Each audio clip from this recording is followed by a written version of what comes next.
है, union of states बताया गया है। मैंने आपको एक चीज बताई थी दोस्त कि हमारे देश में क्या है कि आपका जो राज्य है, ठीक है, राज्य कैसा है, राज्य विनाशी है। लेकिन मैंने आपको एक स्टेटमेंट बोला था बहुत समय पहले कि भारत जो है आप ऐसे कह सकते हैं कि वो विनाशी राज्यों का अविनाशी संघ है। यानी राज्यों को तो विनाश किया जा सकता है, राज्यों को खत्म किया जा सकता है, राज्य को क्षेत्रफल को कम किया जा सकता है, उसके क्षेत्रफल को बढ़ाया जा सकता है। जो प्रोसेस हमने कहां पर पढ़ा था, आपका आर्टिकल 3 में पढ़ा था, भारत के अंदर के राज्यों के। तो आर्टिकल 1 में जब ये बात कही गई थी कि भारत राज्यों का संघ है, तो संघ होने का क्या मतलब है, भारत में किस तरह की सरकार है, आप मुझे बताएं। मैं आपको 3 विकल्प यहाँ पर देना चाहूंगा। भारत में संघात्मक सरकार है, या भारत में एकात्मक सरकार है, या आप कहेंगे भारत में अर्धसंघात्मक सरकार है। दो तरह की सरकारों की शुरुआती दौर में हमने कि अगर दो स्तर हम बात करें कि दो स्तर होंगे, तो कभी कभी कॉन्ट्रडिक्शंस नहीं हो सकते हैं क्या, कि भाई इस विषय ये विषय हमको मिलना चाहिए, ये विषय तो भैया रेलवे पर अधिकार तो जो है वो राज्यों का होना चाहिए, या कोई बोल दे कि शिक्षा पर अधिकार तो जो है वो आपका केंद्र सरकार का होना चाहिए, या कोई बोल दे पुलिस पर अधिकार तो इसका होना चाहिए। बहुत सारे कॉन्ट्रडिक्शंस यानी कि विवाद पैदा हो सकते हैं या नहीं। आप कहेंगे जी बहुत सारे डिस्प्यूट्स जन्म ले सकते हैं। तो इसीलिए जब भी आप देखोगे किसी देश में अगर संघात्मक व्यवस्था है, तो वहां का संविधान हमेशा क्या होता है, एक लिखित संविधान होता है।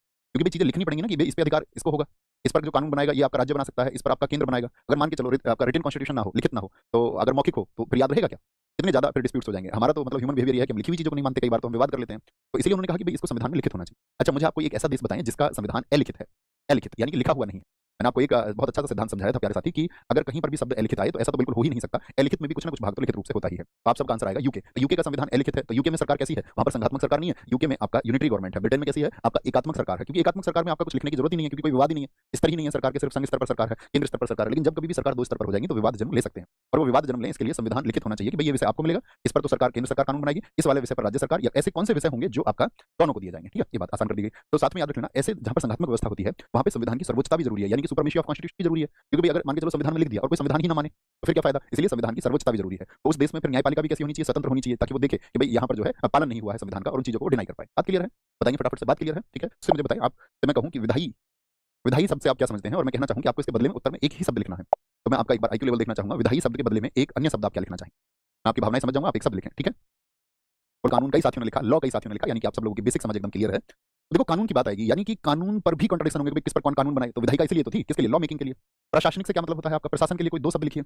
प्रशासन, भाई कहीं पर भी शासन को सुचारू रूप से चलाने के लिए किसकी आवश्यकता होती है, शासन को चलाने के लिए। तो आप कहेंगे भैया गवर्नेंस के लिए हमको एडमिनिस्ट्रेशन की जरूरत होती है, प्रशासन की आवश्यकता होती है। और प्रशासन जैसे कि आप देखेंगे कि भाई आपका हमारे देश में आपने सुना होगा ऑल इंडिया जो सर्विसेज है, अखिल भारतीय सेवाएं, आईएएस तो सुना ही होगा, अब सुनते हैं देश में Indian administrative service, Indian police service, IPS हो गया आपका, जिनको पहले आईपी बोलते थे, ठीक है। और आपका अगर हम बात करें इंडियन, आपका जो साथी आपका जो वन सेवा है, इंडियन फॉरेस्ट सर्विस है आपका, इंडियन फॉरेन सर्विस, भारतीय विदेश सेवा, ये सब आपने सुने। देखो आईएएस की जो पोस्टिंग है वो स्टेट्स में होती है कि नहीं होती है, आप एक बात बताएंगे। आपका जो स्टेट है, आपके स्टेट में जो आपका डिस्ट्रिक्ट है वहां पर एक डिस्ट्रिक्ट मजिस्ट्रेट है या नहीं है, तो आपका एक डीएम है वहां पर, तो डीएम कौन है, आईएएस ऑफिसर है।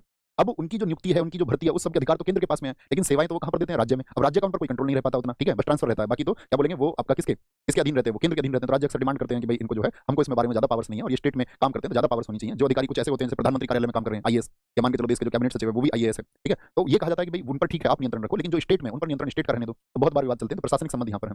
वित्तीय मतलब भाई किसी भी देश के सर्वाइवल के लिए या देश को चलने के लिए वित्त की आवश्यकता है, धन की आवश्यकता है, यस और नो।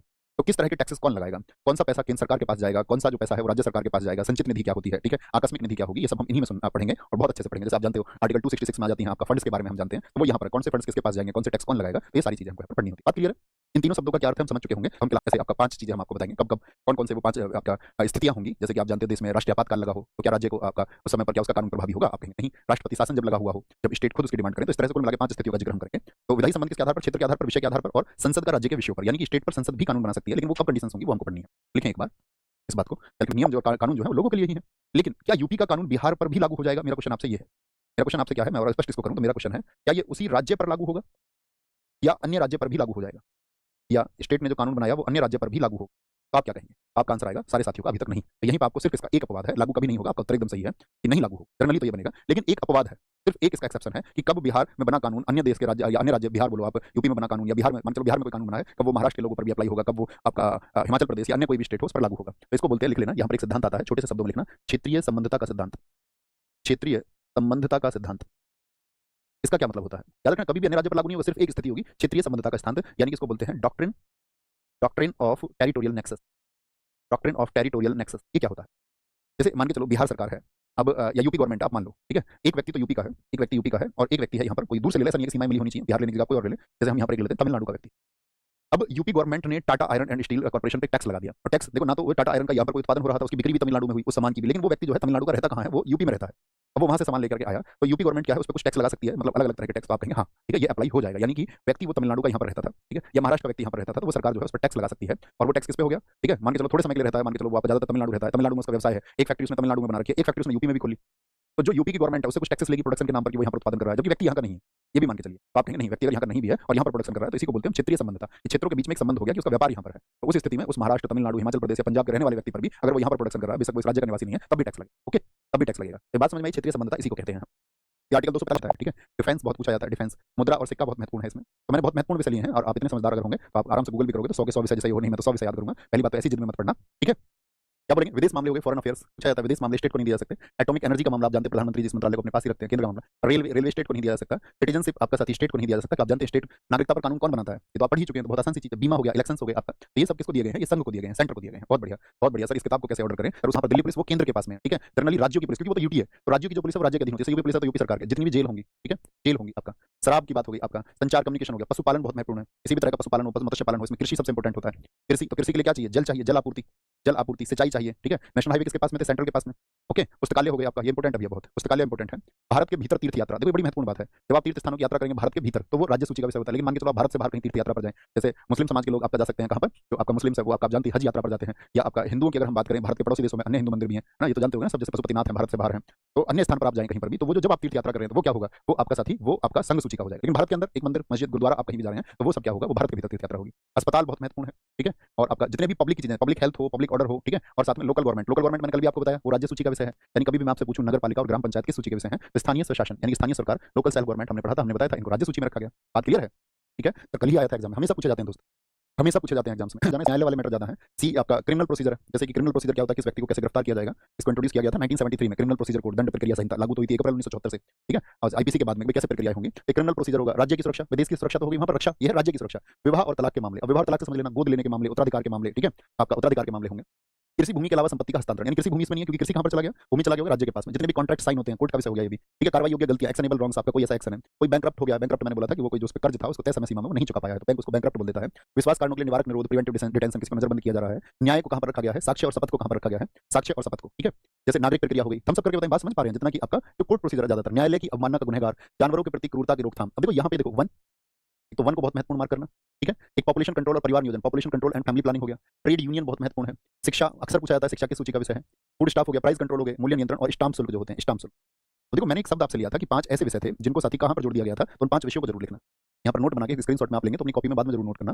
42वें संविधान संशोधन 1976 के द्वारा सरकार को देती है, यानी कि आपका सेंट्रल गवर्नमेंट को देती है। राज्य में आपका वो राज्य सरकार को देती है। समवर्ती पर आपका बहुत सारी न्यायिक प्रक्रिया और 5 याद रखने हैं, वन शिक्षा, वन्य जीव आपका और पक्षियों का संरक्षण, न्यायिक प्रशासन। तो न्यायिक प्रशासन शब्द अगर आप याद रखेंगे इन 5 से तो भी आप समझ जाए। न्यायिक प्रक्रिया, दंड प्रक्रिया संहिता हो, विवाह हो, तलाक हो, कोई भी किसी प्रकार की चीजें, खुदनामा हो, कोई कॉन्ट्रैक्ट हो, कोई कॉन्ट्रैक्ट ब्रेक हो, तो वो सब किसमें है, वो कॉन्करेंट में रखे गए हैं, ठीक है। तो अब इंपॉर्टेंट बात क्या ये आती है कि भाई मान के चलिए अगर एक ही विषय पर कानून आपका केंद्र सरकार भी बना दे और उसी विषय पर कानून राज्य सरकार भी बना दे, तो किसका कानून माना जाएगा, ये आपसे प्रश्न है। तो लिखना, एक ही विषय पर, एक ही विषय पर दोनों का, छोटी सी बात आएगी यहाँ पर याद रखना। अब क्या कभी भी ऐसा नहीं हो सकता कि जो राज्य का कानून भी प्रभावी हो जाए। तो मैंने आपको बताया था कि जो राज्यपाल के पास एक शक्ति है, आप मुझे आर्टिकल बताना, मैंने आपको कौन सा बताया था, मैंने आपको बताया था राज्यपाल के पास में एक शक्ति है कि वो कुछ विधेयकों को राष्ट्रपति के लिए संरक्षित कर सकता है। पहली बात तो यही बताओ, आप जानते हैं नहीं कि वो कुछ जो बिल आए स्टेट में उनको कहाँ है, राष्ट्रपति के पास भेज देता है और राष्ट्रपति से सहमति लेता है, यानी कि कुछ बिल्स को रिजर्व कर लेता है। और ये बात आर्टिकल 200, कई साथियों ने लिखा आर्टिकल 200, आर्टिकल 200, बहुत शाबाश। कई साथियों ने 153 लिख दिया है, कई क्या कोई है 153 में, तो भाई साहब आपका गवर्नर अर्थात राज्यपाल को बताया गया है। 200 में मैंने आपको बताया था आर्टिकल 200 में, और बहुत थैंक यू, आप इतने अवेयर स्टूडेंट्स हैं। तो आर्टिकल 200 में वो उसको संरक्षित रख सकता है। तो यहाँ पर इंपॉर्टेंट बात क्या है, यदि कभी भी राज्यपाल ने किसी एक बिल को या एक्ट को, यदि राज्यपाल ने राष्ट्रपति से स्वीकृति, सॉरी, राज्यपाल ने राष्ट्रपति से स्वीकृति ले ली है, स्वीकृति ले ली है, ठीक है। तब उस स्थिति में क्या होगा, यानी कि इफ द गवर्नर, अब याद रख लेना, किसी भी स्थिति में तब विधानमंडल का कानून प्रभावी होगा। जनरली किसका होगा, संसद का। और सिर्फ एक ही स्थिति है जब विधानमंडल का कानून प्रभावी होगा। विधानमंडल का कानून क्या हो जाएगा, तब उस स्थिति में प्रभावी होगा। बात क्लियर है जी, हम सब कर दिया करो जी, क्लियर है। यानी कि हम कह सकते हैं एक्ट ऑफ लेजिस्लेचर, फिर क्या होगा, act of legislature will take effect या विल बी इफेक्टिव, ठीक है। तो ये बात हो गई कि एक तो टकराव की स्थिति होगी, तो टकराव की स्थिति को हमने क्लियर कर दिया। कभी भी कानून बनाने किसी विषय पर तो संसद का हो जाएगा। राज्य सरकार खुद बचेंगी कि भाई इस पर कानून बना भी दें हम तो कोई फायदा नहीं है, कल को संसद कानून बनाएगी उसका प्रभावी हो जाएगा। लेकिन राज्य ने अगर गवर्नर ने उसको क्या कर लिया है, संरक्षित कर लिया है, उसको संरक्षण मिल गया राष्ट्रपति से, सब लागू होगा। अब देखो एक विषय होते हैं आपके अवशिष्ट विषय, किसमें, सूची में, राज्य सूची में और समवर्ती सूची। अब मान के चलो कोई विषय ऐसा रह गया जो अछूता हो, यानी जिस विषय का नाम ना आ पाया हो, या कल को कोई नया विषय जन्म ले, या ऐसा विवाद की स्थिति हो जाएगी, कोई नया मैटर आया कि राज्य उस पर बोले नहीं, इसके लिए तो केंद्र पर भी नहीं लिखा हुआ है, तो इस पर तो कानून हम बनाएंगे, केंद्र के बारे में भी कहीं नहीं है। तो उन्होंने कह दिया बाकी सभी विषय जो अन्य सूचियों में शामिल नहीं है उनको हम क्या बोलेंगे, हमेशा रेजिडुअरी सब्जेक्ट्स बोलेंगे, और उन पर जो पावर्स होंगी वो किसको होंगी, वो पार्लियामेंट को। बात क्लियर है। वो किसके पास में होंगी? अवशिष्ट विषयों पर कानून वो साथ ही संसद के पास में होगा। बात क्लियर है? तो ये बात कहां पर की गई है? मोस्ट इंपोर्टेंट आर्टिकल है आर्टिकल 248। जैसे 245 में क्या बताया? संसद कानून बनाएगी भारत के लिए आपका, और विधानमंडल जो कानून बनाएगा वो राज्यों के लिए बनाएगा। किसके लिए बनाएगा? राज्यों के लिए। 246 में क्या कहा था? वहां पर सब्जेक्ट बताए गए थे कि भाई संघ सूची के विषय पर संघ सरकार, राज्य सूची के विषय पर राज्य सरकार, जो समवर्ती सूची है यानी कंकरेंट लिस्ट है उस पर दोनों, both of central government and state government, ये कह दिया गया। फिर आया आपका 247 में क्या बताया गया है कि इन सब चीजों पर अगर कभी कोई विवाद की स्थिति हो तो गवर्नमेंट जो है 247, इसको भी नोट कर लेना। तो आर्टिकल 247 है, ये कहता है कि आपका जो संसद को अधिकार है, एक संसद को एक राइट देता है, संसद को अतिरिक्त न्यायालय, इसी बात के लिए भाई ऐसे विवादों के लिए अतिरिक्त न्यायालय वो बना सकती है 247 में। ऐसे याद रखना कि कोर्ट बना लेता, कहीं 47 ना चल जाए, केंद्र और राज्य के बीच में, दोनों के बीच में 47 ना चल जाए, दोनों के बीच में 47 ना चल जाए, इसलिए संसद को अतिरिक्त न्यायालय, ठीक है, कहीं झगड़ा ना हो जाए, वो अधिकार मिला हुआ है। 248 में बताया गया कि अवशिष्ट विषयों पर कानून कौन बनाएगा? वो कौन बनाएगा? आपका वो केंद्र सरकार। छोटी सी बात है। फिर आता है आपका आर्टिकल 249। क्वेश्चन क्या आता है? बड़ा मैंने आपको आपातकाल को बहुत अच्छे से समझाया था, तो मैं यहाँ पर प्रश्न भी आपसे करना चाहूंगा। इसमें मुझे बताओ राष्ट्रीय आपातकाल कितनी बार लगा है? दूसरा प्रश्न मैं आपसे कहूंगा कि ऐसा नहीं होता, देखो एक तो अपनी समझ रख लेना कि इस समय पर क्या विधानमंडल की शक्तियां छीन ली जाती है, तो आपको अपनी माइंड में एक इमेज रखनी है, विधानमंडल की शक्तियां नहीं छीनी जाती हैं, ठीक है, लेकिन जो प्रभावी कानून होगा वो संसद का होगा, ठीक है, क्या होगा? जो कानून होगा वो आपका संसद का होगा, ठीक है। आपातकाल को बहुत अच्छे से समझाया था, तो मैं यहाँ पर प्रश्न भी आपसे करना चाहूंगा। इसमें मुझे बताओ राष्ट्रीय आपातकाल कितनी बार लगा है? दूसरा प्रश्न मैं आपसे कहूंगा कि ऐसा नहीं होता, देखो एक तो अपनी समझ रख लेना कि इस समय पर क्या विधानमंडल की शक्तियां छीन ली जाती है, तो आपको अपनी माइंड में एक इमेज रखनी है, विधानमंडल की शक्तियां नहीं छीनी जाती हैं, ठीक है, लेकिन जो प्रभावी कानून होगा वो संसद का होगा, ठीक है, क्या होगा? जो कानून होगा वो आपका संसद का होगा, ठीक है। अब जहां पे इंपॉर्टेंट बात है कि इस दौरान कोई कानून बनाया संसद ने, मान के चलो संसद ने कोई कानून इस समय पर बना दिया, ठीक है, 3 बार लगा है, बहुत शानदार। अब संसद ने यहाँ पर जो कानून बनाया है, और हम मान के चलते हैं आर्टिकल 352 तो खत्म होता है कभी ना कभी, जैसे 1975 का मैंने बताया सबसे आसान, 21 महीने चल के 1970 में खत्म हो गया। तो उस समय पे मान के चलो कि यूपी में कोई आपका संसद ने कोई कानून बना दिया, तो क्या वो कानून हमेशा के लिए अप्लाई रहेगा या नहीं? तो याद रखना आपातकाल खत्म होने के 6 महीने तक वैध रहता है। फिर अगर स्टेट चाहे तो उसको आगे बढ़ा सकता है, नहीं तो उसको खत्म कर सकता है। आपातकाल खत्म होने के ये जो कानून बनेगा, तो यहाँ पर जो कानून बन के आएगा आपका, अधिनियम बन के आएगा, वो आपातकाल खत्म होने के 6 महीने तक वैलिड रहेगा। 6 महीने तक क्या रहता है? वो आपका वैलिड रहता है। वैलिड बोले तो वैध रहेगा। आफ्टर द इमरजेंसी एंड्स, ठीक है, valid for 6 months, valid for 6 months after the emergency ends. एक तो ये स्थिति होगी। फिर एक स्थिति आती है आपका 252 में, राज्यों के अनुरोध पर। क्या बताया गया है? राज्यों के अनुरोध पर, अनुरोध पर, यानी कोई रिक्वेस्ट करे राज्य, राज्यों के अनुरोध पर। और कैसे राज्य होंगे? 2 या 2 से अधिक, 2 या 2 से अधिक, ठीक है, on request of states, on request of states. देखो इस बात का क्या मतलब है भाई, राज्य में कानून बनाने के लिए इतना आप समझ लीजिए विधानमंडल है, सीधी सी बात।